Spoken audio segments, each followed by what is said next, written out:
In more than 2 decades, Veronica Campbell-Brown seemed to have lived two lives at the same time. One life unfolded before tens of thousands of spectators, where she crouched down into the starting blocks, heard the starting gun, and sprinted as if nothing else in the world existed except the finish line. The other life took place in silence, behind the flights, the long training sessions, the injuries, the pressure to win, and the moments when just 1/100th of a second could take away 4 years of waiting. The summer of 2008 exposed that paradox more clearly than ever. Veronica was the reigning world champion in the 100 meters, but at the Jamaica Olympic trials, she ran 10.88 seconds and still only finished fourth and lost her Olympic spot in the very event in which she held the world title. For many athletes, 10.88 is a dream. For Veronica, that day it was a door that closed. Yet a few weeks later in Beijing, she stepped into the 200 meters, ran 21.74 seconds, a career best, and successfully defended her Olympic gold medal. That was how she existed for many years. On one side injury, marriage, age, motherhood, and even a crisis that once threatened her honor. On the other, the calm image of a champion always ready to step back to the starting line. Veronica's will did not lie in the fact that she had never been hurt, but in the fact that after each time life said not enough, she still came back, and her achievements made that journey extraordinary. Veronica ended her career with 8 Olympic medals, including 3 gold medals, the 200 meters and the 4x100 meters at Athens 2004, along with the 200 meters gold at Beijing 2008. She also won silver in the 4x100 meters at Sydney 2000, bronze in the 100 meters at Athens 2004, bronze in the 100 meters and silver in the 4x100 meters at London 2012, and silver in the 4x100 meters at Rio 2016. At the Outdoor World Championships, she won 13 medals, including 5 gold medals, highlighted by the world titles in the 100 meters in 2007 and the 200 meters in 2011. She was also twice the indoor world champion in the 60 meters in 2010 and 2012, held personal bests of 10.76 seconds in the 100 meters and 21.74 seconds in the 200 meters, and had 49 runs under 11 seconds.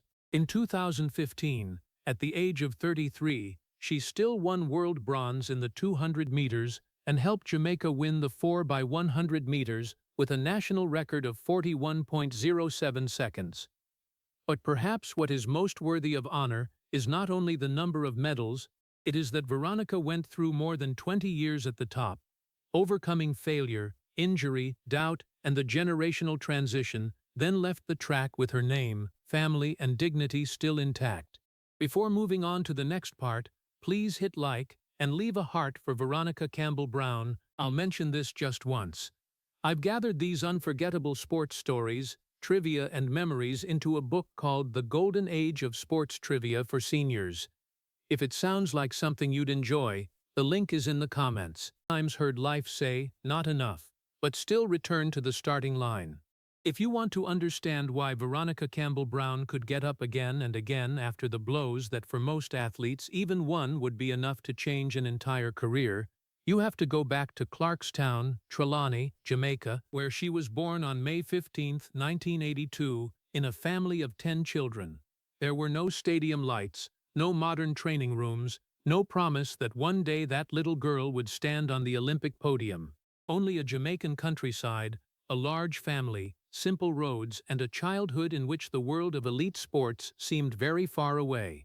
Her father, Cecil Campbell, once had running ability and was known by the nickname Honda. But Veronica did not grow up in a sporting dynasty where success was prepared in advance. No one could give her a special lane just because of the family name. No one could guarantee that talent would be enough to take her out of Trelawney. What she had at the beginning was only feet faster than the children around her and Jamaica's school athletics system, where such abilities could be seen before they disappeared into everyday life. The first races had no meaning of Olympics or world championships. They were school competitions, runs where a child might simply think she wanted to reach the finish before the person next to her. But for Veronica, Each good result gradually opened another door. One race led to a bigger competition. A victory made others pay more attention. A good performance began to suggest the possibility that these feet could do more than just carry her from home to school. And it is here that a very quiet sadness began to appear in her story. Talent is a gift, but talent can also become a responsibility very early. When other children had the right to run just for fun, Veronica gradually entered a life where each run began to carry expectations. Training was no longer just an after-school activity. Competing was no longer just a game. The body had to be trained. Performances had to improve. Each step forward made the path ahead narrower, because the more people believed she could go far, the less right she had to live completely like a normal girl. There is no evidence to turn Veronica's childhood into a tragedy of absolute poverty or misfortune, and that is not what makes this story painful. What is more poignant lies in the fact that she understood from very early on that if she wanted to go to the end of the gift she had been given, she would have to accept things that most children did not yet need to think about: discipline, sacrifice, distance from family, and a future that could take her away from the very place that created her. Jamaica gave Veronica identity, rhythm, competition, and the pride that she later carried in every international race. But Jamaica could only take her to a certain point. To step to the next level, she needed a bigger training, education, and opportunity environment. And then the United States appeared as a door both full of hope and full of loss. For a young girl from Trelawney, going to America did not only mean changing schools or changing a dress. It meant leaving a large family, leaving the familiar sounds of the homeland, leaving the place where she had never had to explain who she was, to step into a completely different world where she would have to prove her value from the beginning. That was the first price of an increasingly large dream. The farther she ran, the more she had to leave the place where she began. And when Veronica prepared to board the plane to the United States, she could not yet know that her life was about to truly split into two.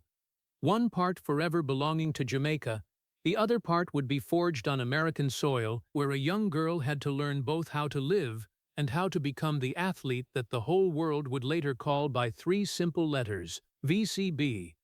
And it was precisely in the United States that Veronica Campbell-Brown's life began to take the shape of two worlds existing in parallel. She arrived at Barton County Community College in Kansas, an environment completely different from Trelawney, and from there entered a cycle that very few young people can maintain for long. Mornings could be classes, afternoons the track, evenings back to homework, then the next day starting again with training sessions where each movement had to be more precise than the day before. Veronica did not go to America just to run. She understood that a sports career, no matter how brilliant, could still be short and fragile, so she studied seriously enough to complete her associate degree at Barton with a GPA of about 3.8. That number did not create the cheers that 10.76 or 21.74 would later, but it said a lot about who she was. Veronica's discipline did not only appear when she put on spikes. It existed in the way she sat down with her books after days when her body was exhausted, in the way she prepared for a future that she herself understood could not depend only on speed. But the more she progressed, the harsher life became. Training was no longer a few simple running sessions. It was acceleration work, strength, technique, recovery, competition schedule, long trips, and the requirement to keep the body in a state where even a small deviation could make many weeks of preparation lose their meaning. After Barton, Veronica continued at the University of Arkansas, and America gradually became the place that helped forge her mature version. She learned to live far from family, learned to adapt to a larger, more competitive sports system, and learned to manage herself in an environment where no one could run for her or study for her. But even though America was helping to create the athlete Veronica Campbell-Brown, it never replaced Jamaica in her identity. That was the first paradox in that dual life. She lived, studied, and grew up in the American university system, but every time she stepped onto the international stage, the flag on her chest was still Jamaica. One part of her life was built in Kansas and Arkansas, the other part still tied to Trelawney, to family, to a small island where speed was not only sport, but almost a cultural language. The closer she got to the top, the clearer that division became. At school, she was a student who had to complete the program like everyone else. On the track, she was increasingly seen as a talent capable of reaching the Olympics, and each step forward took away another part of freedom. The trips fragmented the living schedule. The competitions required the body to be protected like an asset. Good results created more expectations. The faster she became, the less right she had to let go. There was a very personal sadness in that process. From the outside, people only saw a young girl going in the right direction, with education, talent, and a future. But inside the structure of elite sport, the closer success came, the more life had to submit to it. Meals had to be appropriate. Sleep had to be enough. The body had to recover at the right time.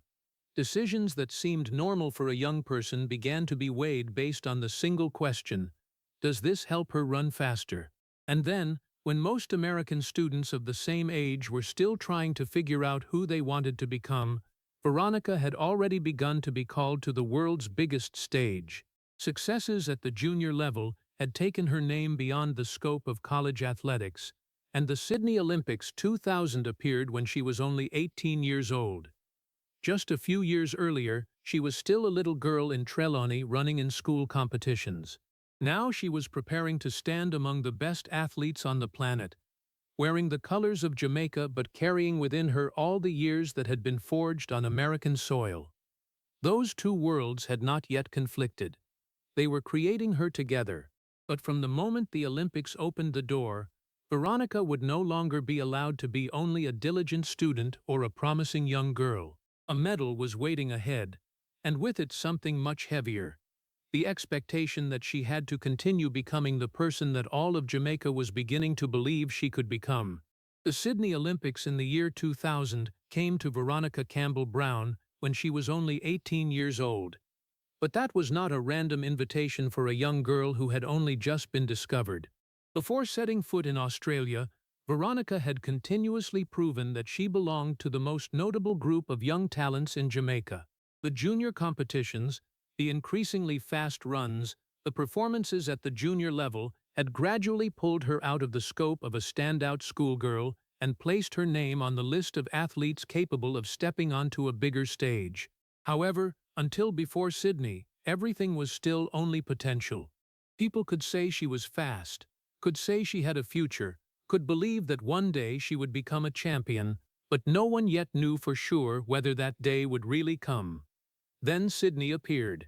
At an age when most young people were still learning how to live independently, Veronica was already standing in an Olympic stadium, wearing the colors of Jamaica and running alongside the best women in the world. She did not win an individual title, did not step onto the highest podium, and had not yet become a dominating face of international sprinting, but the silver medal in the 4x100 meters that Jamaica won changed her position in everyone's eyes. From a girl with promise, Veronica became a real Olympic athlete. A medal was already in her hands before her teenage years had completely closed. That was a gift that very few people receive, but it also quietly took away something else: the right to only be a person with potential. Before Sydney, if Veronica lost, people could still say she was young. If she did not run well, she still had time. If there was a season that did not go as hoped, the future was still wide open. But after Sydney, the standard had changed. A girl who had won an Olympic medal at the age of 18 was no longer looked at with the same patience as before. The Jamaican athletics community began to see her as someone who could bring bigger victories. Sprint followers began to wait to see when the relay medal would become an individual medal, when promise would become championship, when that young girl would truly stand on top of the world. Right there, the first success began to carry a weight that was hard to see. Veronica returned to the classroom, to the training sessions, to the days when her body still had to go through the same repetitive motions as before Sydney, but one thing was different. She now carried an Olympic medal. It was proof that she was good enough to be there, and at the same time a reminder that from now on, any progress would be measured against what she had done at just 18. There is nothing more cruel than succeeding too early and then having to spend the rest of one's youth proving that it was not the most beautiful moment that life had accidentally handed over by mistake. Veronica still had to finish her studies, still had to grow up, still had to understand her body, still had to learn how to endure the failures that elite sport would certainly bring. But the world had begun to look at her with the eyes of expectation. Sydney had not turned her into the queen of Jamaican sprinting. It had not given her an individual gold medal, had not granted her the right to be called the fastest woman in the world. What it did was perhaps even more complicated. It proved that she could become all of those things. And once others had seen that potential, returning to being an ordinary young girl was almost no longer possible. The next 4 years would be the period Veronica had to live with the question that any great talent fears most.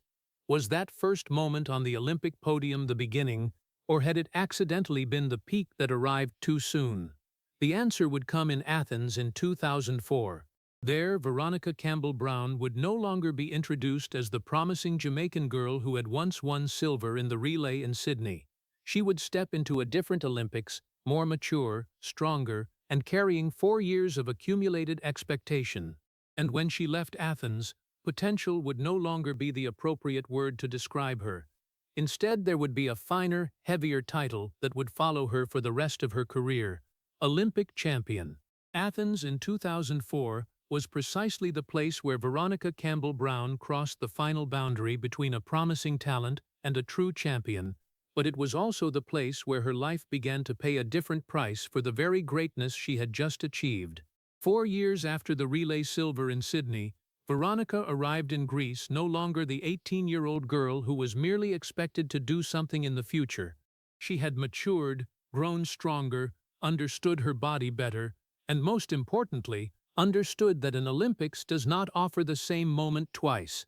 In the 100 meters she won bronze, a result enough to confirm she belonged among the fastest women in the world. But Athens did not stop there. The 200 meters was where everything changed. On that track, Veronica was no longer running to prove that Sydney had not been luck, nor running to defend the word potential. She ran to become an Olympic champion. And when she crossed the finish line first, she had won the 200-meter gold, a victory that transformed her from the person Jamaica hoped for into the person Jamaica could call champion. After that, the 4x100-meter gold completed an almost dream Olympic Games. Bronze in the 100, gold in the 200, gold in the relay. 3 medals in one Olympics did not merely change Veronica's record. It completely changed her place in the history of Jamaican sprinting and in the way the world saw her. She was no longer a name that specialists watched to see how far she would go. She was already there, on the highest podium, on the stage every sprinter dreams of. For Jamaica, the 200-meter victory carried special meaning because it showed that a female sprinter from that small island nation could not only compete, but dominate one of the most prestigious Olympic events. For Veronica, it was the reward for the years away from home, studying in America, the long training sessions, and the choices that looked less and less like the ordinary life of a young person. But precisely at the moment when outsiders might think all pressure had ended, a new kind of pressure began. Before Athens, Veronica had to prove she could become a champion. After Athens, she had to live as a champion. That difference is far greater than a medal. A person with potential is allowed imperfect days. An Olympic champion does not easily enjoy that privilege. From here, any season would be compared with Athens. A second place could be viewed as a step backward. A competition without a medal could immediately raise the question of whether she was declining. A small injury could become a major worry because every week without training threatened the ability to maintain the standard she herself had just set. And the real life of a champion does not take place mainly on the podium. It takes place in the months no one sees, the acceleration sessions, the strength work, the days when the muscles are so sore that every step reminds that this body is being asked to do extraordinary things, the recovery cycles that must be followed, the flights across time zones, the championship schedules planned months in advance, and the meals, the sleep, the personal decisions all revolving around one simple but ruthless question: is the body ready when the starting gun sounds? Athens had given Veronica everything a young girl from Trelawney could once have dreamed of, but it also turned her body into something that millions of people felt they had the right to expect, must always perform near perfection. She no longer merely possessed the gold medal began to possess a part of her life. Because once she had stood on the Olympic summit, the world does not easily forget that image. People want to see again the Veronica of Athens, powerful, in control, explosive, always appearing at the right moment, and always capable of turning a few dozen seconds into history. But no athlete can keep the same version of themselves forever. The body changes. Opponents change.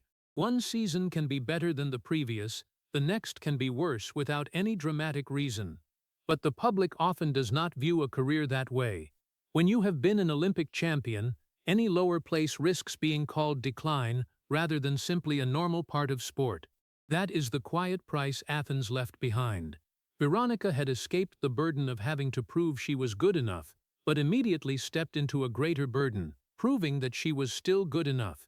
From that moment, every World Championships, every Olympics, every race against the big names became a new measurement of her place.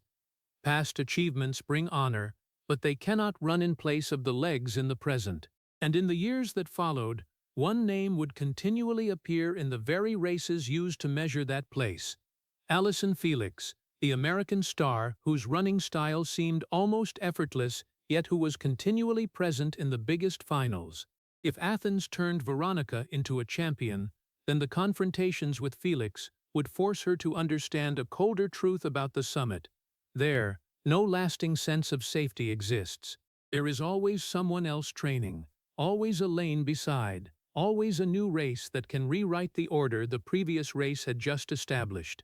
And from after Athens, Veronica Campbell-Brown would enter the years in which her name and Allyson Felix's were increasingly placed side by side, not only to ask who was faster on a given night, but to ask who truly belonged at the highest place of an entire generation.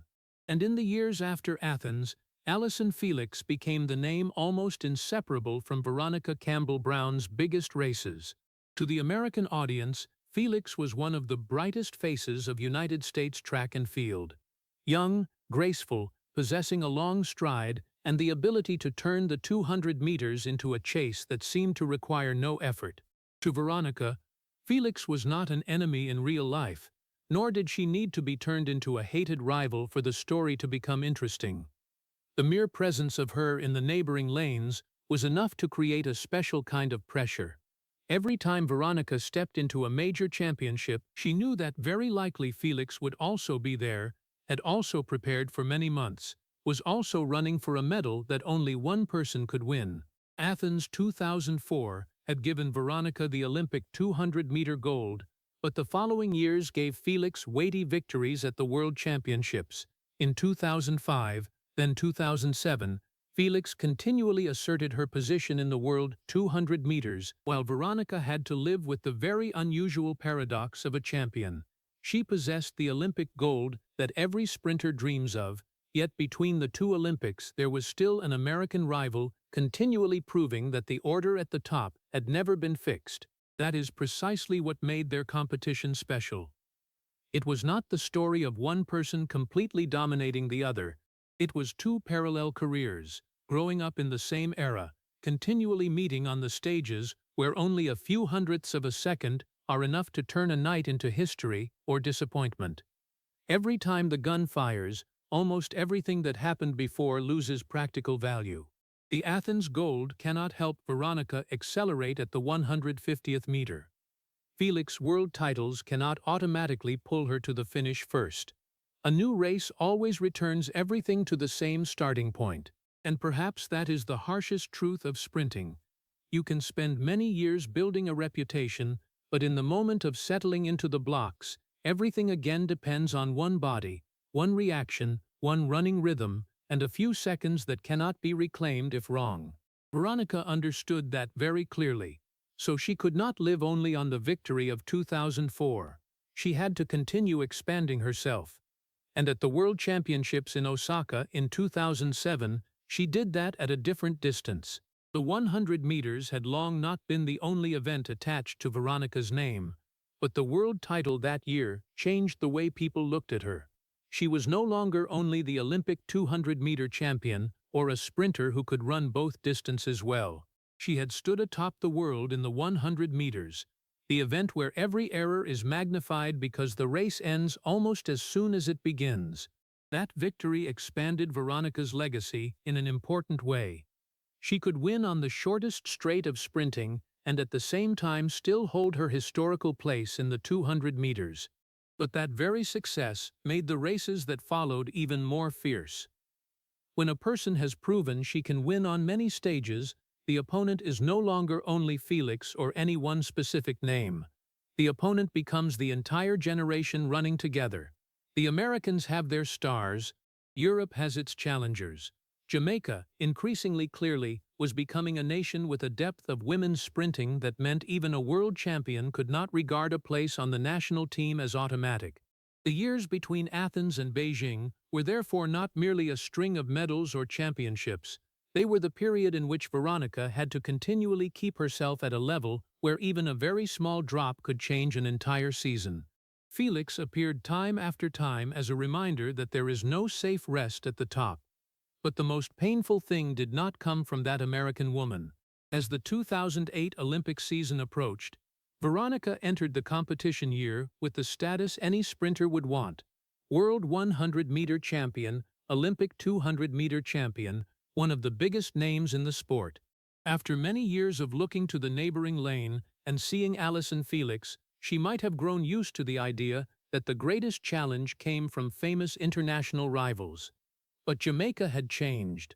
The small nation that once needed people like Veronica to prove it could stand beside the sprinting powers now had too many women fast enough to push even its own champions into danger.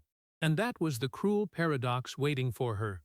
After many years of battling the best in the world, the race that would hurt her most would not take place at the Olympics, not against Felix, and would not even happen away from home. It would take place right in Jamaica, where Veronica Campbell-Brown ran the 100 meters faster than most women who had ever run in history, yet still had to look at the results board and realize that being that fast could still not be enough.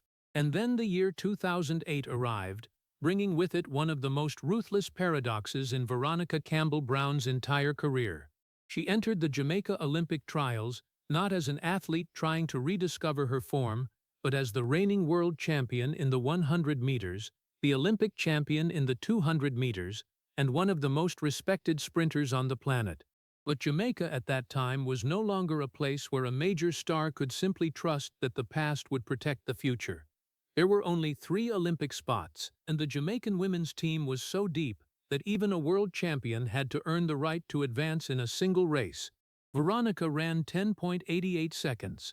For most countries, that time would have been enough to turn an athlete into a medal hope. For many women in the history of sprinting, it was a lifetime achievement they would never reach. But in Jamaica that evening, 10.88 only brought Veronica to 4th place. No Olympic spot in the 100 meters. No right to step into Beijing in the event where she still held the world championship title. The pain here did not lie in an ordinary failure. If she had run slowly, people could have said her form was not enough. If she had been injured, people could have found an explanation. But Veronica still ran at world-class level. She simply lived in an era when 3 other Jamaican women had been faster on the very day when everything was decided. An Olympics comes only once every 4 years. There is no rematch the following week. There is no chance to request an extra spot because you are the world champion, nor is there any reward for having stood on the highest podium in previous seasons. In sprinting, history is not allowed to step into the lane with you. And perhaps that was one of the harshest lessons Veronica had to learn. Sometimes you can do nearly everything right and still hear the answer, not enough. But that summer was not over. Jamaica still chose her as the flag bearer at the opening ceremony of the Beijing Olympics, one of the greatest honors an athlete can receive from her country. That very fact created a paradox that was almost painful. Veronica was trusted enough to lead the Jamaican contingent into the Olympic Stadium, yet she was not allowed to compete in the 100 meters, the event the world was still calling her champion of. She walked with the national flag in her hands, carrying the honor of an entire nation, while at the same time carrying a disappointment that the television cameras could not measure. And then the 200 meters became the only place left for her to rewrite the meaning of that summer. This was no longer just a race to defend the Athens gold medal. It was the place where everything that had happened at the trials had to be set aside long enough for Veronica to do what she had spent a lifetime learning to do: run. The rounds gradually carried her to the final. Each start was another chance to push the question of 10.88 out of her mind. There is no room for self-pity in a race where missing a single beat on the curve is enough to lose a medal. When the 200 meters final began, Veronica could not carry fourth place in Jamaica with her. She could only carry her own body, technique, experience, and the will that had brought her here. And then she ran 21.74 seconds.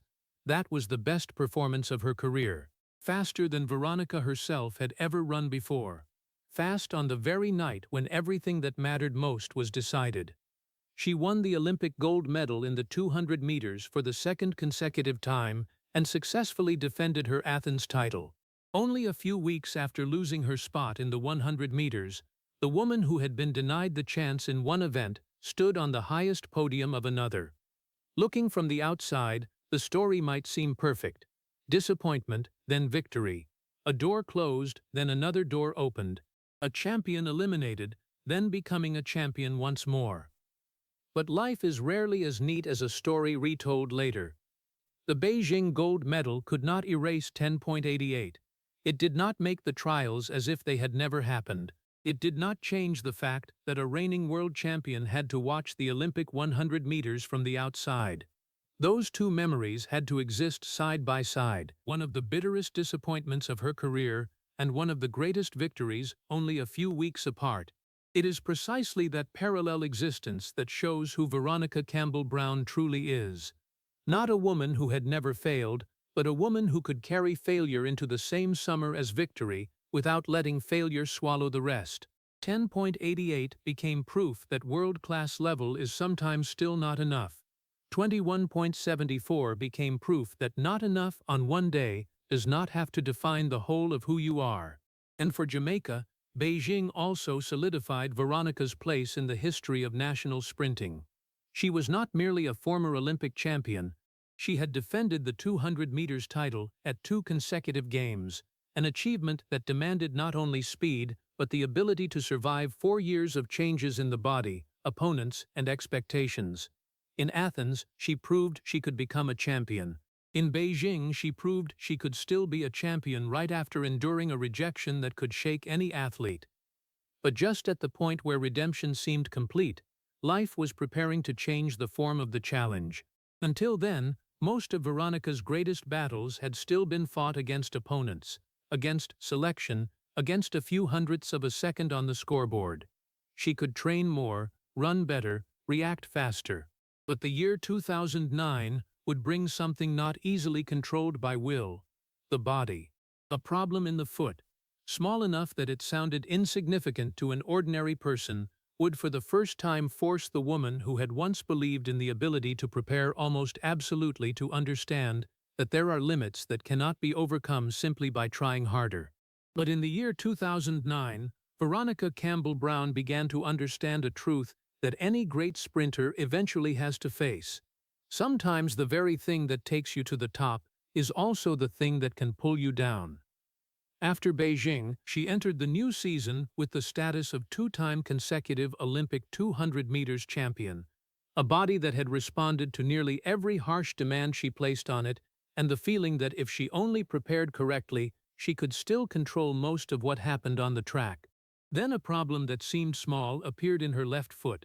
A severe inflammation in a toe caused her training to be interrupted for about 5 weeks, a period that might not sound too long to an ordinary person, but that can shatter an entire season for an elite sprinter. In the 100 meters or the 200 meters, the foot is not merely the point of contact with the ground. It is the starting point of almost everything. The drive out of the blocks, the ability to accelerate in the first steps, the force transmitted through the leg, the rhythm at maximum speed, and the stability when the body is moving faster than most people can imagine.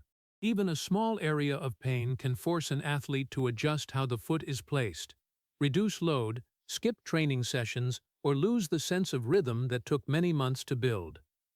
For Veronica, the problem was not only pain, it was the fact that preparation time was taken out of her hands. In a sport where a few hundredths of a second separate gold from fourth place, 5 weeks cannot simply be made up for by willpower. She could want to train, but the body had to allow it. She could want to accelerate, but the foot had to withstand the force. This was the first time after years in which Veronica had almost always been able to demand that her body do a little more, that the body began answering with its own conditions. When the 2009 World Championships in Berlin arrived, Veronica was still there. She finished fourth in the 100 meters and won the silver medal in the 200 meters. Injury should not be turned into the sole explanation for those results, because sprinting is always influenced by opponents, form on the day, and countless other small details. But what is certain is that her preparation process had been interrupted, and for someone who had grown used to entering a championship with the feeling that she had done everything possible, that interruption was a very different kind of powerlessness. It was not like the failure of 10.88 at the Jamaica trials, where she could look at the results board and know 3 other people had been faster. This time, the opponent had no name. It lay right inside the same body that had carried her from Trelawney to the greatest medal podiums in the world. But that body had not finished the story. Veronica adjusted, recovered, and continued finding other ways to maintain her speed. In the year 2010, she won the World Indoor Championship in the 60 meters, an event even more condensed than the 100 meters, where reaction, acceleration, and precision almost allow no deviation. 2 years later, she won the World Indoor 60 meters title again. More importantly, at the 2011 World Championships in Daegu, Veronica returned to the outdoor summit in the 200 meters. She won the world gold medal with 22.22 seconds, after years in which Allyson Felix had dominated the event at the World Championships. That victory did not make her body younger, nor could it erase the warning from the year 2009, but it proved that vulnerability does not equal the end. Veronica had to learn a skill different from speed: adaptation. When she was young, she could build success by doing more, stronger, faster. When the body began sending its first signals, she had to learn to listen, recover, and choose when to push to the limit and when to protect the very thing that had sustained an entire career. The medals that followed therefore carried a different meaning. They no longer only proved she was fast. They proved she could continue to be fast after first understanding that the body is not an infinite machine. And in the years when Veronica began having to negotiate more and more with her own body, life outside the track still had a relatively stable anchor.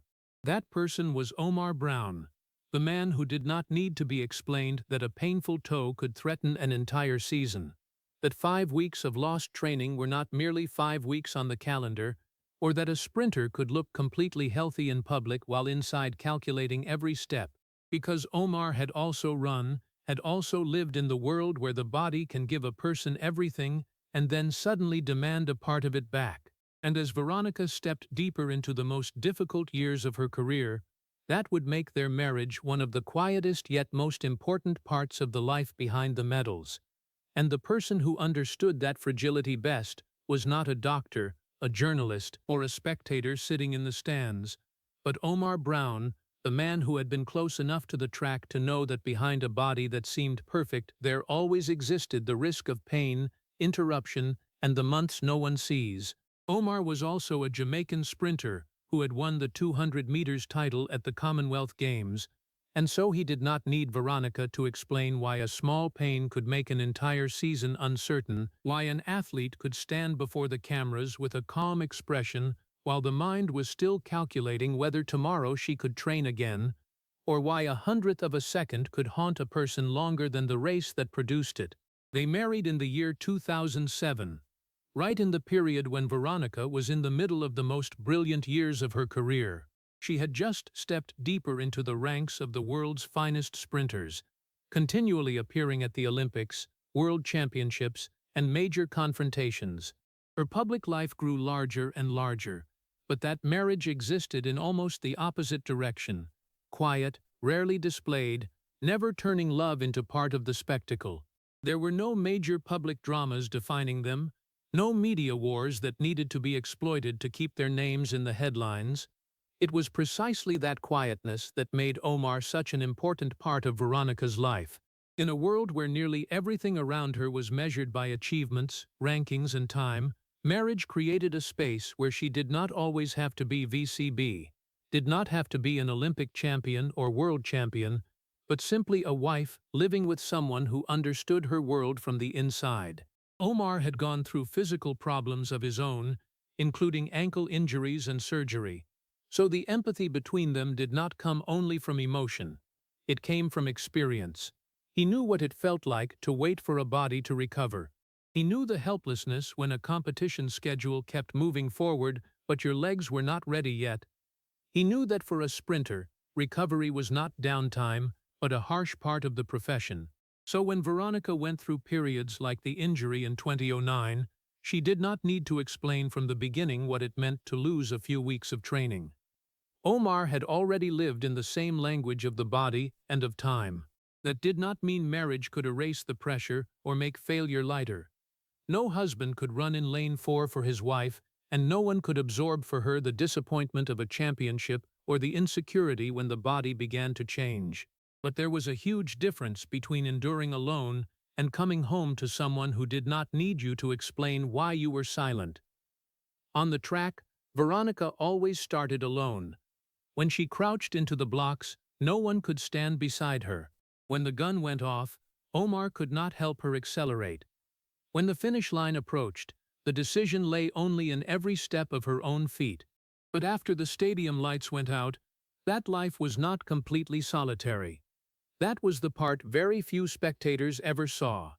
They saw Veronica win medals, saw her stand on the podium, saw the Jamaican flag raised.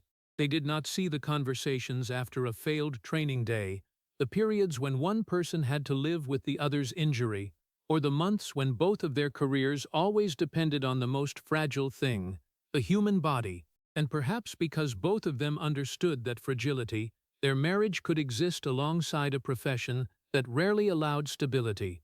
Veronica constantly moved between countries, seasons, training cycles. Omar already knew how quickly that life could swallow time. They could not turn elite sport into an ordinary life, but they could create a space of ordinariness inside it. That was why this marriage held such large meaning in the story of Veronica's two lives. The public saw the woman who had to stand up again after failure, but behind her there was still a home, a partner, and a relationship that did not need to be advertised in order to have value. In later years, that partnership even changed form when Omar became more deeply involved in his wife's final athletic journey. But before that happened, they had to walk together through a challenge larger than any injury either of them had ever understood. Because an injury could take away a few weeks, a bad race could take away a medal. But in 2013, Veronica would face something capable of taking away something larger than all of that. The way the world looked at everything she had done before. For the first time, the problem was not whether her legs were strong enough to run. It lay in the name Veronica Campbell-Brown itself, the name she had spent nearly a lifetime building, and suddenly had to confront the risk of being attached to a word that could make millions of people look back at every medal, every record, and every victory with different eyes. And then 2013 arrived, bringing a challenge that no foot pain, no failure on the track, and no opponent could have prepared Veronica Campbell-Brown to face. On May 4th of that year, at the Jamaica International Invitational at National Stadium in Kingston, one of her samples returned an adverse analytical finding related to hydrochlorothiazide, a diuretic on the prohibited list of the anti-doping system. Sample A gave the first warning. Then Sample B confirmed the result, and in a very short time the story about Veronica no longer revolved around 100 meters, 200 meters, or Olympic medals. Another word began appearing next to her name: doping. For an athlete who had spent nearly her entire youth building credibility through discipline, hundredths of a second, and thousands of training hours no one saw, few words carried greater destructive power than that. A bad race could make you lose a medal, An injury could make you lose a season, but a doping suspicion could make the public turn back decades and look at everything you had ever achieved with different eyes. Sydney 2000, Athens 2004, Beijing 2008, the world titles, the times standing on the podium in Jamaica's colors. The numbers 10.76 and 21.74. Suddenly all of it risked being placed under a question mark that Veronica could not run fast enough to escape. What mattered was that the 2013 story could not be told simply as the story of an athlete caught cheating, because that was not the final conclusion of the case. What happened first was an adverse analytical finding, followed by a disciplinary process, disputes and legal review that stretched across many months. Veronica was provisionally suspended while the matter was handled, and when the anti-doping system began to operate, the life of a sprinter normally measured by each day of preparation was suddenly forced to stand still. There were no starting blocks to resolve this. There was no tomorrow's heat in which she could fix her mistake. There was no race where she could crouch down, wait for the gun, and let her legs speak for her. This was a different world, where words like sample collection, laboratory result, disciplinary panel, appeal, and international standards mattered more than reaction time or top speed. For someone used to controlling what lay within her power, that was perhaps the cruelest part.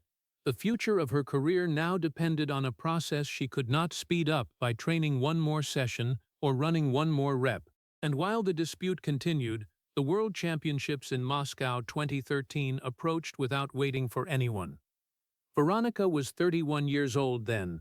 In many sports, 31 was not yet a frightening number, but in sprinting, where hundredths of a second could decide who still stood on the podium and who had begun to leave the peak, every championship season held irreplaceable value. She could not compete in Moscow. A World Championships passed without the former 200-meter world champion having a chance to defend her place on the track. No one could promise that next year's body would be the same as this year's. No one knew how many more seasons a sprinter had left at the highest level.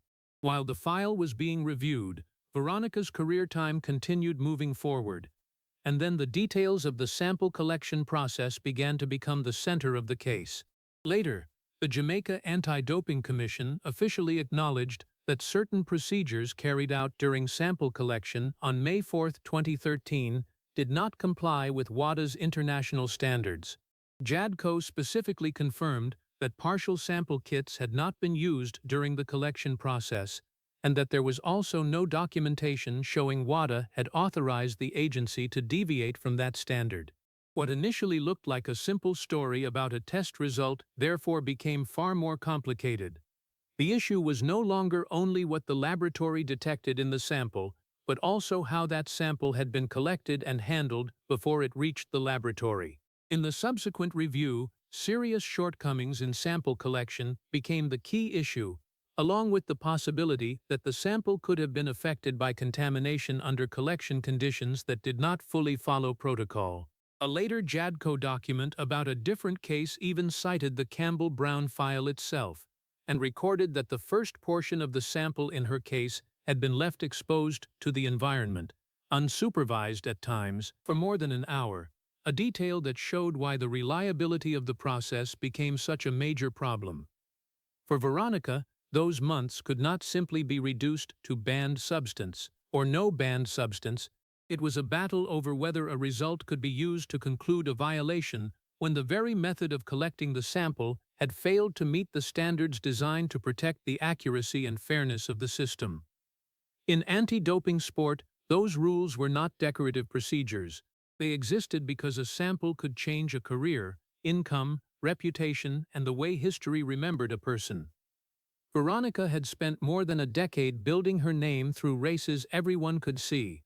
Now the future of that name was being decided in legal files that most spectators would never read.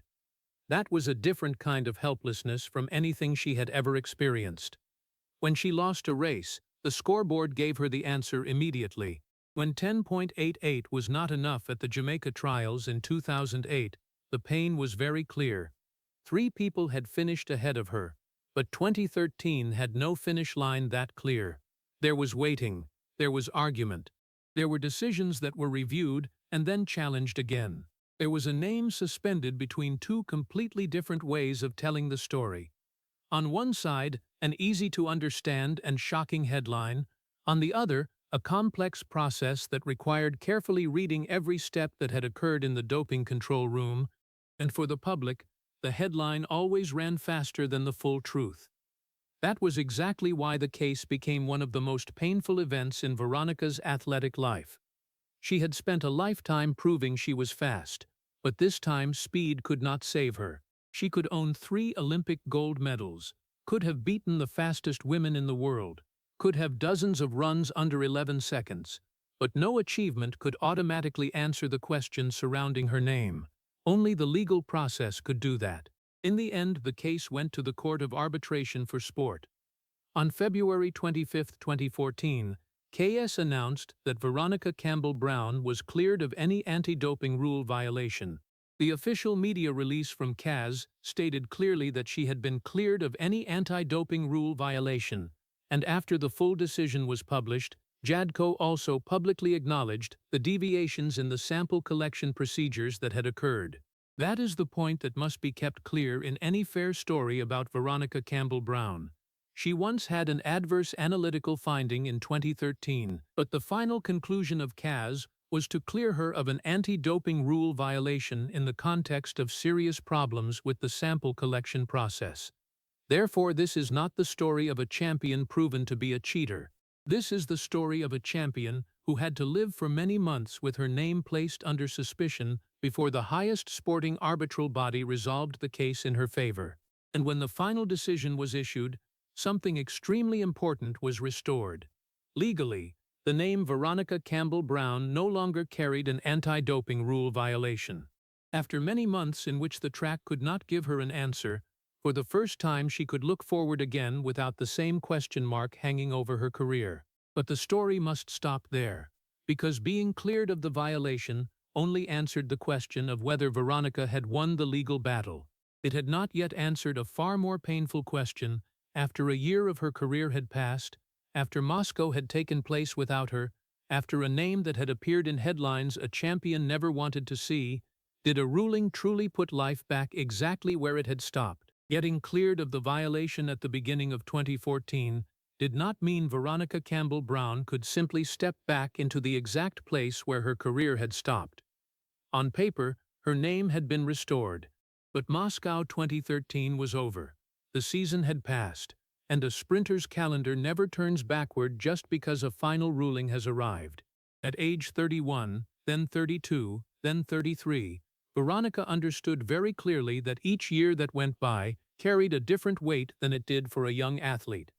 The question was no longer whether the foot would recover the way it had in 2009.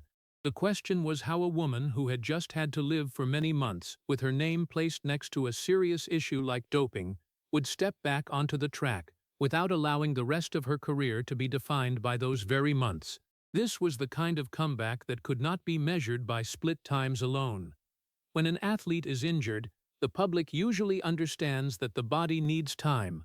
But when a reputation is placed under a question mark, the return is far more complicated. You can run again, but you cannot control every pair of eyes looking at you. You can win, but you cannot know who still remembers the old headline. You can be cleared of the violation by the arbitration body, but you still have to keep existing in a world where the original news is often remembered longer than the correction that comes later. Veronica could not run backward to 2013 to reclaim Moscow. She could only run forward, and what was remarkable was that she did exactly that. Instead of turning the following years into a public campaign of revenge, she returned to the language that had defined her since she was small: competition. No need to declare that she would make everyone regret it. No need to construct the image of a woman fighting the entire world. Just appear again on the track, train, endure the harshness of a body that had already gone through more than a decade of elite sprinting, and try to prove that her story had not yet ended in a laboratory or a hearing room. The World Championships 2015 in Beijing became the place where the meaning of that return showed itself most clearly. Veronica was 33 years old. In the 100 meters, she ran to 4th place, close to the podium but not enough to win a medal. If this had been Athens 2004, a result like that might have been seen as a major disappointment. But in 2015, the context was different. The mere fact that she could still stand in a World 100-meter final at that age, after everything that had happened, already showed that her career had not been swallowed by 2013. Then came the 200 meters, the event that had been attached to her name since the most glorious days. Veronica won the bronze medal with 21.97 seconds. Not gold, not an overwhelming victory, but that medal carried a weight of its own that no results table could fully explain. Athens had been the place where a champion was born. Beijing 2015 was the place where people saw a champion still standing after her career had once been forced to stop by a crisis that had nothing to do with speed. The two medal podiums were not the same. One was the beginning of glory, the other was proof of survival. And then the 4x100-meter relay brought another different moment. Jamaica won gold with 41.07 seconds, a national record. A result that showed Veronica could still contribute to one of the strongest relay teams in the world even when her individual career had entered a different stage. In a few days in Beijing, she finished fourth in the 100 meters, won bronze in the 200 meters, and with her teammates stepped onto the highest podium in the 4x100. That was not the story of an athlete returning and immediately reclaiming everything that had been lost. It was more realistic, and for that reason also more painful. Veronica could not reclaim Moscow. She could not turn 2013 into a year that had never happened. She could not become 2 years younger just because the KS had restored her legal status. What she could do was keep building new pages strong enough so that the old pages would not become the final chapter. And that was exactly what the bronze medal in the 200 meters in 2015 represented. If Athens said that Veronica Campbell-Brown could become one of the fastest women in the world, then Beijing 2015 said that she could continue to belong to that world even after her name had once stood in a place that no athlete ever wants to see. There is an important difference between being cleared and actually living on after being cleared.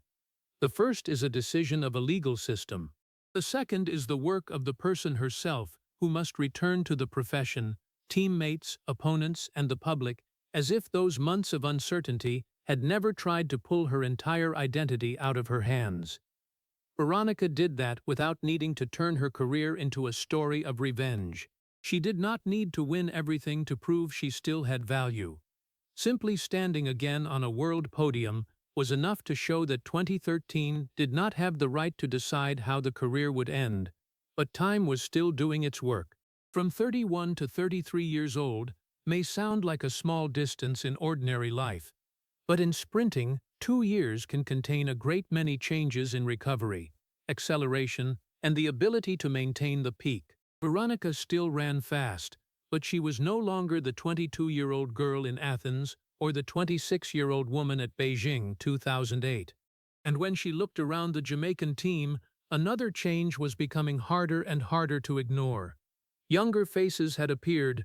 Women who had once looked at Veronica's generation as the standard were now standing right beside her in finals and relays.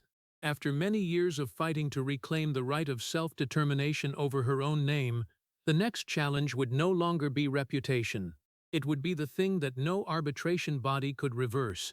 The history of Jamaican sprinting was moving to a new generation, and Veronica had to learn how to live in a sport that was continuing to grow younger right before her eyes. And that was when Veronica Campbell-Brown began to face a truth harder than any single race. The sport she had helped raise Jamaica into a global symbol was continuing to develop, and it no longer needed only one woman standing at the center. When Veronica entered the mid-2010s, Shelley Ann Fraser-Pryce had become a major force in women's sprinting, and Elaine Thompson began to emerge with the speed and youth of a new generation. That did not create a personal battle, nor did it need to turn into a bitter story among women wearing the same colors. On the contrary, their very appearance was the clearest proof that Jamaica had built a sprint culture strong enough that success no longer depended on a single individual. But for Veronica, the meaning of that was certainly more complicated. There had been a time when she was the young girl who made the world stop and look at Jamaica in a different way. There had been a time when the victories in Athens and Beijing made her name almost synonymous with the power of women sprinting from this island nation. Now she stood beside younger women who had in front of them exactly the kind of future she had once possessed. Seasons not yet worn down by time, Olympics still ahead, bodies still able to recover faster, dreams that did not yet have to think about an ending point. That is a very private sorrow of elite sport. No one needs to defeat you to take away the central position. Sometimes history simply continues to walk forward. Rio de Janeiro in 2016 was Veronica's 5th Olympics. The mere fact of being present at 5 Olympic Games already said something that individual victories could not fully explain: longevity. From the 18-year-old girl in Sydney to the 34-year-old woman in Rio was 16 years of living in a sport where age is usually measured ruthlessly by every fraction of a second. But Rio was no longer like Athens 2004 or Beijing 2008. Veronica no longer entered the Games with the feeling that all of Jamaican sprinting revolved around her. In the 200 meters, she did not get past the heats, a result very far from the nights that had once lifted her to the Olympic peak. Even so, she still took part in the Jamaican 4x100-meter team that won silver, adding one more Olympic medal to a career that had stretched across 5 games. That moment carried a very different meaning from the earlier golds. When she was young, a relay medal was part of the process of rising. In Rio, it was more like a sign that Veronica's role was changing. She still had enough value to stand in one of the strongest Jamaican teams in the world, but she no longer had to be the only person the team's future depended on. Fraser-Pryce already had her own major victories. Elaine Thompson in Rio stepped into a radiant moment, winning gold in the 100 meters and the 200 meters, doing what the world had once watched Veronica do in a different way more than a decade earlier. For someone who had once been a pioneering symbol, watching a new generation win could be both pride and an unavoidable reminder that time was shifting your place in the story. But what deserved respect in Veronica was that transfer did not turn into a fight for the spotlight. She did not need to deny the talent of the younger ones in order to protect her own legacy. Their appearance did not make what she had done any smaller. On the contrary, it showed that the path had been opened wide enough for other Jamaican women to keep going farther. A true pioneer is not measured by whether they hold the central position forever, but by whether after them there are still people who step up and do even greater things. Veronica had lived long enough in elite sprinting to witness both sides of that circle. Once the youngest on the team, then the star, then the champion, then the veteran. That is something no medal records completely. A long career forces you to watch yourself change roles right inside an environment that always prioritizes the new, the faster, and the younger. And perhaps the hardest part is not accepting that someone else can beat you. It is understanding that the sport can still continue very well even on the day when you are no longer there. For Veronica, Rio was not an official ending, but it was a marker showing that an era had begun to recede. She was still an Olympic medalist, still one of the most successful sprinters Jamaica had ever had, still the woman who had defended the 200-meter gold at 2 consecutive Olympics. But she was no longer the future of the team, and that was not failure. That was the law that every athlete, no matter how great, must finally face. After many years of watching time change the sport around her, Veronica was about to experience a private change even deeper. This time, it did not come from a younger rival, a results table, or a decisive race. It came from life itself outside the track. And when Veronica became a mother, the way she measured time, the way she looked at her body, and the way she understood her own value would begin to change in a way that no Olympics had ever prepared her for. And after Rio, when the track began to give way to a new generation, Veronica Campbell-Brown's life also entered a completely different movement. In February of 2019, at the end of her 30s, she gave birth to her daughter Aviana. For a woman who had spent nearly 2 decades of adulthood controlling her body almost absolutely, motherhood was not simply adding a new role, It changed the entire way she understood time, responsibility, and herself. Before that, Veronica's body had always been managed according to competition goals. Every training session had a reason. Every rest day had a reason. Every meal, every hour of sleep, every recovery process served the purpose of keeping the legs strong enough, the nervous system sharp enough, and the body precise enough to react in those moments when a hundredth of a second could decide everything. But a child does not live according to a championship calendar. A baby does not know what a training block is, does not care whether tomorrow the mother has a speed session or the body needs 8 hours of sleep. Feeding comes when the child needs it. Sleep is broken into fragments. Plans that seemed already arranged can change in a few minutes. After a lifetime of learning to control every detail, Veronica stepped into a world where love came with accepting that not everything can be controlled. And it was here that a new version of her began to take shape. In interviews after Aviana was born, Veronica spoke of the desire to be a mom first. Those few words alone revealed a very large change. For many years, the athlete had almost always stood at the top of the priority list, not because she had no family or private life, but because elite sport demands a ruthless level of focus. If you want to compete with the fastest women in the world, you cannot show up only when it feels convenient. You have to organize your life around the body, around the competition calendar, around the months of preparation that sometimes an entire year points toward just a few crucial seconds. But now, another human being stood before the track. Aviana was not a goal to conquer. She was a person who needed Veronica to be present. And that presence could not be measured by medals or times. This was not a tragedy. On the contrary, motherhood brought Veronica a kind of meaning that athletic achievement could not replace.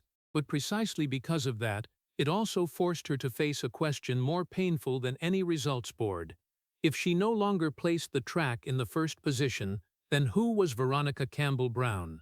For nearly her entire adult life, the answer had been very simple.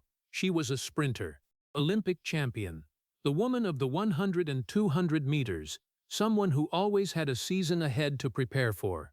Now that identity had to share space with another word that was smaller but far greater in responsibility: mother. Her days were no longer built only around acceleration, strength work, and recovery.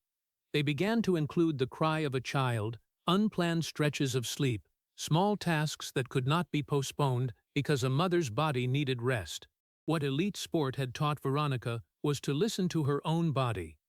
Motherhood taught her to listen to another human being first. Omar also stepped into this chapter in a role different from the years of simply standing beside his wife's career. He was no longer only the life partner who understood the pressures of sport, but now a father creating, together with Veronica, a new rhythm of life for the family. Decisions no longer revolved only around questions of where Veronica should train, which competitions to enter, or how to recover. They also concerned Aviana, the presence of both parents, and the fact that a child needs to grow up in a family rather than merely alongside the schedule of a champion. That very change made Veronica's life fuller, but also more complex. If before she could measure a good day by the quality of a training session, now a good day could simply be her daughter sleeping peacefully, the family being together, and her having enough energy to be present without thinking about the next race. But the athlete inside Veronica had not disappeared. That is perhaps the hardest part for those who view retirement as a switch that can be flipped on or off. A person who has been running since childhood cannot simply give birth and immediately forget the feeling of the track. The body can change. Priorities can change. Life can be expanded by motherhood. But the memory of speed remains. The starting blocks remain. The Olympics remain. And deep inside, the unanswered question still exists. Has she truly run her final race? After giving birth, Veronica did not immediately rush back to prove anything to the world. First, she had to learn how to be a mother, learn how to understand a body that had just gone through pregnancy and childbirth. Learn how to accept that this recovery was unlike any previous injury. An ankle injury has a protocol. A toe inflammation has a progression. Motherhood changes the entire structure of life, not just one part of the body. There were days when training had to stand behind family responsibilities. There were moments when athletic goals had to yield to a child who could not wait. And for someone who had built an entire career on the ability to place goals ahead of almost everything, learning to share that position was perhaps one of the deepest transformations she ever experienced. But as the early months of motherhood passed, one thing still refused to disappear: the desire to know how fast she could still run. Veronica had competed in 5 Olympic Games. She already had 3 gold medals. She did not need another competition to make her career valid. But people do not always return because they still lack achievements. Sometimes they return because a part of their identity is not yet ready to close. And for Veronica, the idea of a 6th Olympics began to exist like a door not fully shut, not a promise that she would return to the top, not a fairy tale in which motherhood automatically leads to victory. Just a very human question. After everything this body has been through, after pregnancy, childbirth, age, and nearly 2 decades of elite competition, is there still one more race inside her that has not been run? In the end, Veronica decided to seek the answer in the only way she had ever truly trusted: by returning to the track. This time she did not return only as an Olympic champion, she returned as a mother, a wife, a woman nearly 40, and an athlete entering the final negotiation with her own body. And ahead, the 6th Olympics was still there, close enough to nourish hope, yet far enough to force her to face the question no champion wants to answer too early. If this time the legs cannot take her where she wants to go, will she be ready to finally let them rest? And Veronica Campbell-Brown did return. Not with the body of the 22-year-old girl who had flown around the curve in Athens, nor with the almost limitless explosion of the 26-year-old woman in Beijing, but with the body of a mother nearly 40, who had been through pregnancy, childbirth, nearly 2 decades of elite competition, countless seasons, injuries, and times of having to rebuild herself. The amazing thing was not that she came back and immediately became the fastest again. The amazing thing was that the athlete inside her still existed. In 2021, Veronica could still run 60 meters in 7.34 seconds, 100 meters in 11.20, and 200 meters in 23.73. Those numbers did not take her back to the era of 10.76 or 21.74, but they proved that speed had not completely left the body that had served her for so long. At an age when most elite sprinters had left the track years earlier, she still had enough discipline to return to competition and place herself before the same question that had followed her since childhood: how fast can I still go today? And outside the lane, Omar Brown was no longer merely the husband who had walked beside Veronica through difficult seasons. He became her coach in her final years, completing a very personal circle of that marriage. The man who had once understood injury because he himself had been a sprinter now stood outside the track, watching every movement, every training session, every signal the body of his wife sent back. That role certainly could not make age disappear. It also could not return to Veronica the body of 10 years earlier. But it made the final comeback a family effort in a way her career had never been in the early days. Omar was not only watching an Olympic champion trying to return, he was watching the woman with whom he had built a family, given birth to a child, and who still had enough love for the track to try one more time. Ahead lay the 6th Olympics. The mere idea of it was already almost extraordinary. Sydney 2000, Athens 2004, Beijing 2008, London 2012, Rio 2016, 5 Olympic Games stretching across most of Veronica's adult life. Tokyo could become the 6th, a final chapter beautiful enough to seem almost written for cinema. The mother nearly 40 returning, pulling on the Jamaica jersey one more time, and standing beside a generation many of whom were still very small when she first won an Olympic medal. But real life has no obligation to deliver a perfect ending. The ability to still compete does not mean enough to meet the standard of a Jamaican team where women's sprinting has never been stronger. The same country that had once watched Veronica run 10.88 and still lose an Olympic place in 2008 once again, reminded that in Jamaica, still fast and fast enough to go to the Olympics are 2 completely different things. This time there was no need for a dramatic collapse, no need for a catastrophic injury, No need for a failure that left an entire stadium silent. There was a simpler, and therefore sadder truth. Veronica was still a good athlete, but the door to the sixth Olympics did not open.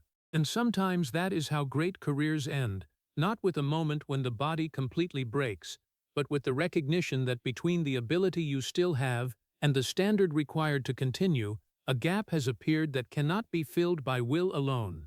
On June 23, 2021, Veronica Campbell-Brown announced her retirement.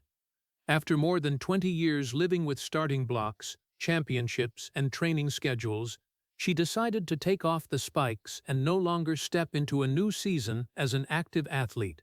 In her farewell, she thanked those who had helped her complete the journey, from family, those who supported her career, to Omar, who in the final years had become her coach. That was not the declaration of a defeated woman. She did not need to call age an enemy, because time did not take away what she had done. It only changed what the body could still be asked to do next. For most of her life, Veronica had always responded to limits by trying to surpass them. Run faster, train more precisely, recover better, come back after injury, come back after 2013, come back after motherhood. But perhaps one of the hardest forms of strength is not continuing to fight. It is knowing when a fight is no longer necessary to prove one's worth. She had run 5 Olympic Games, had lived through days when victory seemed endless, and days when 10.88 was still considered not enough, had once demanded of this body levels that only a very few women in history had ever touched. The 6th Olympics did not come, but that did not make the previous 5 smaller.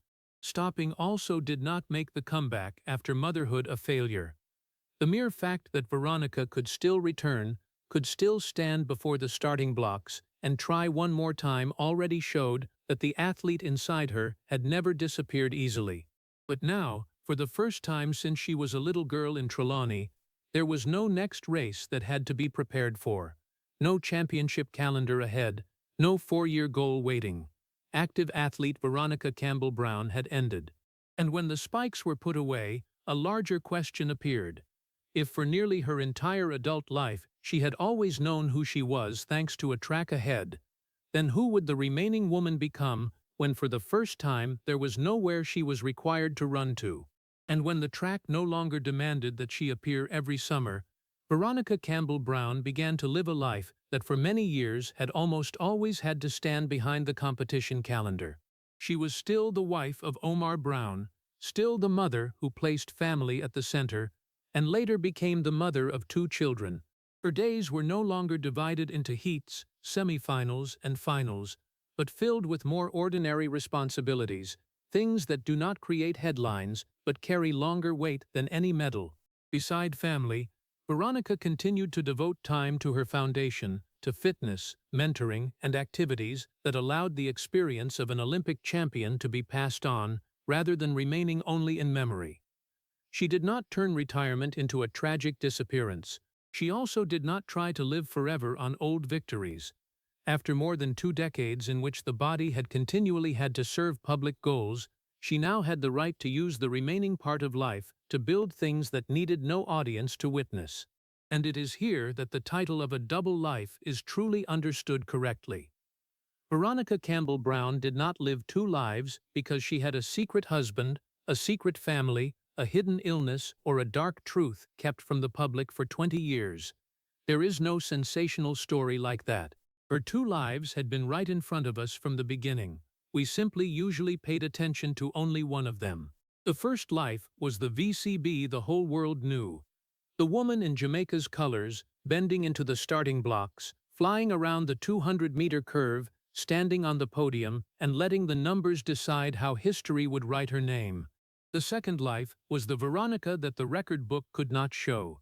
The daughter from Trelawney who had to leave home, the student who had to study between training sessions, the wife who returned home after the whole world had just watched her win or lose, the athlete who had to live with an injured body, the woman who once had to stand and watch her name placed into a serious controversy, then the mother who had to learn that sometimes another human being matters more than every goal ever written in a training plan.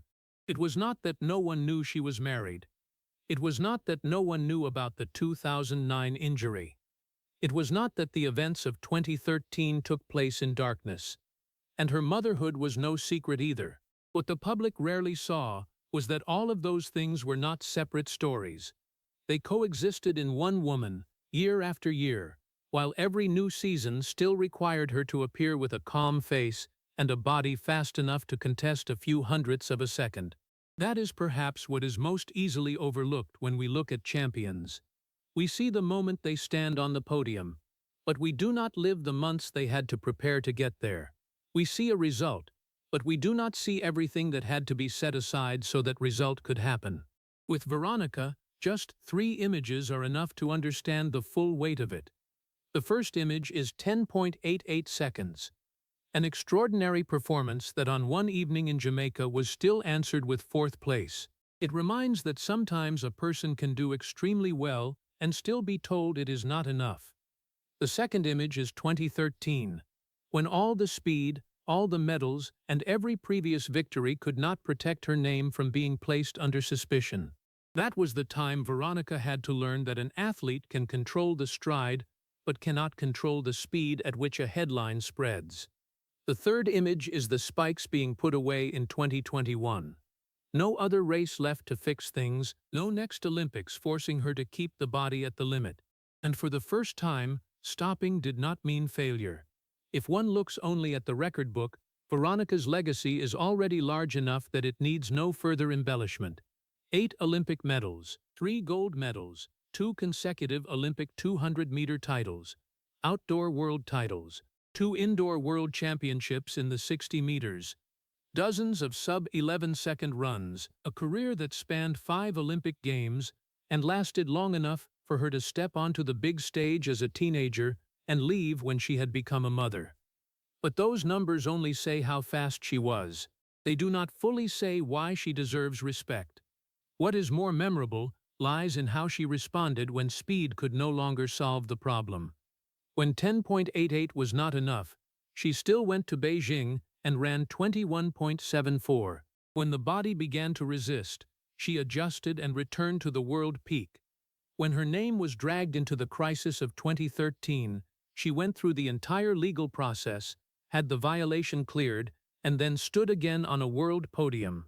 When Jamaica produced younger women, she did not turn the transition into bitterness. When motherhood changed her life, she did not see it as something that took away her career, but allowed it to expand who she was. And when the 6th Olympics did not come, she finally allowed herself to stop without needing to regard stopping as a surrender. That is perhaps the difference between success and dignity. Success speaks of what a person has won. Dignity reveals itself when they face what cannot be held forever. Veronica held both.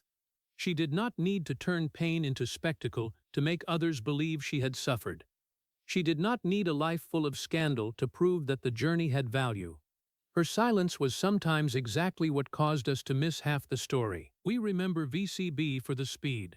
But the woman behind those 3 letters also had to learn how to live with disappointment, suspicion, a changing body, changing roles, and finally a future no longer arranged around the sound of the starting gun. Now, if one imagines an empty track after all those years, there will be no starter calling her name, no scoreboard waiting for a number, no audience holding its breath for a few seconds, only the memory of a woman who once ran so fast that the clock had to record every 100th of a second of hers. But in the end, that clock was still too small. It can tell us how long Veronica Campbell-Brown took to run 100 meters or 200 meters. It cannot measure the years she had to sacrifice, the times she had to begin again, the roles she had to learn to live with, or the dignity required to step off the track when there was nothing left to prove. And perhaps that is the real life that for 20 years we saw, but never looked at closely enough. What makes the story of Veronica Campbell-Brown leave a deep ache is not that her life ended in tragedy, but that for more than 20 years she continually had to prove her worth in a world where sometimes excellence is still not enough. The number 10.88 seconds at the Jamaica trials in 2008 is the most painful evidence, a world-class performance that was still only enough for 4th place and cost the reigning world 100-meter champion her Olympic place in her own event. Then a few weeks later she ran 21.74 seconds to defend the 200-meter gold in Beijing. That was not only speed, that was the ability to stand up while disappointment had not yet had time to fade. 2013 was even harsher, because this time the legs could not save her. An adverse test result placed Veronica's name next to the word doping. She missed the World Championships in Moscow, then had to go through a legal process before CAS cleared the violation. Having honor restored does not mean having time restored. Yet by 2015, at age 33, she still returned to a World Championship podium. After that came motherhood, the effort to come back near age 40, and finally the decision to put the spikes away in 2021. For Americans, this story reminds us of something very practical in a culture that always elevates achievement. A person's value cannot be measured only by promotion, paycheck, championship, or scoreboard. There are times when you do very well and are still rejected. There are times when reputation is damaged by something beyond control. And there are dreams that ultimately have to be set down. Veronica deserves to be honored not only for 8 Olympic medals or 3 gold medals, but because she shows that resilience is not always continuing to run. Sometimes it is enough courage to come back after injury, enough calm to protect a name, enough generosity to yield the stage to the next generation, and finally enough maturity to understand that one no longer needs to win one more race to prove the value of one's life. If the story of Veronica Campbell-Brown makes you treasure even more the quiet strength behind the medals, please subscribe to the channel so that together we can continue exploring the people who stood up after moments that seemed impossible to continue. Thank you for walking with us to the end of VCB's journey, and see you again in the next video with another story of resilience, loss, and dignity behind the spotlight.